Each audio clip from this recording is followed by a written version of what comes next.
En ce moment, je sais pas, j'ai grave envie de changer d'intro.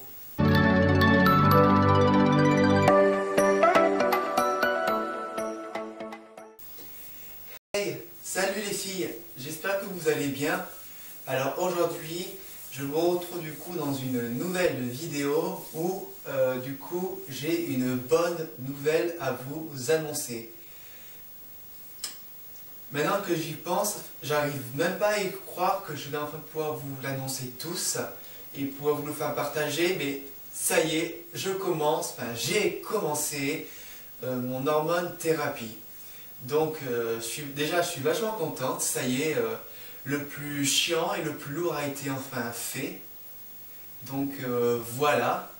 Alors, déjà premièrement, je vais vous montrer du coup le traitement que je prends. Donc, je vais vous spoiler. Voici du coup le traitement que je prends. Ça s'appelle donc de l'Androcur. C'est donc un comprimé qui va réduire du coup ma testostérone. Du coup, en ce qui concerne pour les effets du traitement, je vous dirai dans quelques mois. Parce que je pense que ça sert à rien que je vous dise ce que je vais avoir comme effet, parce que je pense que ça serait trop prématuré, en sachant que notre corps ne réagit pas de la même manière. Moi, je sais pas, exemple, vous donnez ce traitement à 5 personnes, ces 5 personnes ne réagiront pas de la même façon. Voilà, je pense que notre corps réagit différemment. J'ai aussi téléchargé une application qui me permet du coup de compter le nombre de mois et de jours et d'heures, et je vais vous montrer cette application. L'application s'appelle Compte à rebours. Autant j'essaierai de vous mettre le lien, mais autant je vais juste vous le marquer sur la barre d'infos. Je sais que sur iPhone, on peut le trouver. Donc en fait, je ne sais pas si vous allez bien voir, mais en gros, je suis à 17 jours d'hormones. Alors déjà, du coup, j'ai eu du coup mon ordonnance et je sais que je retourne chez le dermatologue en mars.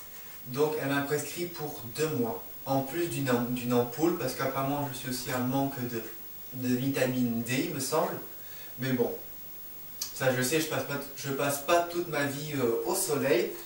C'est donc un 50 mg que j'ai, et du coup je prends simplement que la moitié d'un cachet, tous les soirs. Et je sais pas si du coup vous avez vu dans ma story, mais j'ai du coup un pilulier, donc je vous le montre. Il n'y a rien d'extravagant ou de beau. Le packaging, on s'en tamponne royalement. Donc voilà, j'ai classé j'ai mis tous mes cachets. Donc c'est pour le soir, comme ça au moins je peux me retrouver.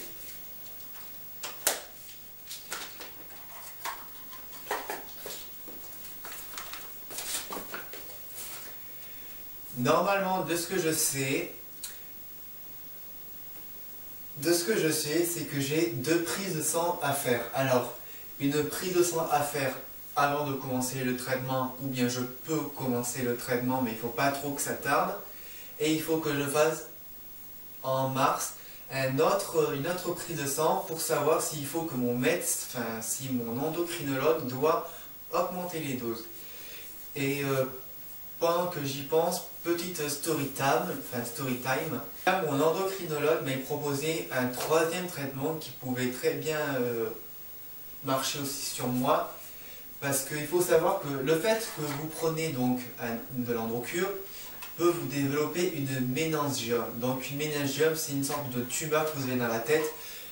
Maintenant, les risques sont très faibles. Surtout avec une petite dose que je prends, j'ai vraiment... les risques sont vraiment très peu. Je sais qu'il y a du coup le Decapeptyl, et c'est donc du coup par injection, mais moi c'était hors de question. Et la 3e prise, d'hormones, je ne sais plus ce que c'est, j'ai refusé parce que de toute façon moi j'ai voulu rester sur l'Androcur, en sachant que je ne resterai pas toute ma vie sur ce traitement, mais voilà. Petit aparté. Il est vrai que je me suis un petit peu trop précipité parce que j'ai pas vraiment respecté les consignes parce que j'ai pris le traitement, j'ai pris mon traitement le lendemain. Et le problème, c'est que quand je devais faire une prise de sang, j'ai pas pu la faire maintenant. Et j'ai pu la faire que le 3 février. Alors que quand je suis allé voir mon endocrinologue, c'était le 21 janvier. Et je pense que c'était du coup le lendemain, oui, donc du coup j'ai attaqué les hormones le 22 janvier. Donc c'est ma faute, il faut vraiment que je sois vraiment, il faut que j'apprenne à être réellement patient. Parce que mon plus gros défaut, c'est d'attendre. J'ai beaucoup de difficultés à attendre et à prendre mon mal à patience, mais de toute façon, je suis carrément obligé. Donc du coup, voilà, je suis enfin très heureux de pouvoir partager tout ça avec vous. Sachez en tout cas que dans l'avenir, ce que je compte vous faire du coup des updates. Je vais quand même vous parler un petit peu de mes humeurs, de mon ressenti, de mon vécu. Et je vous ferai aussi des vidéos et je vous ferai aussi des vidéos sur mes futures opérations. Donc voilà, je vais vraiment vous parler de ma transition de A à Z le plus clairement possible et le plus précis possible. Cette vidéo est du coup terminée, donc n'hésite pas du coup à liker, à commenter. Et du coup, moi je vous retrouve pour une prochaine vidéo. Donc, bye bye les filles!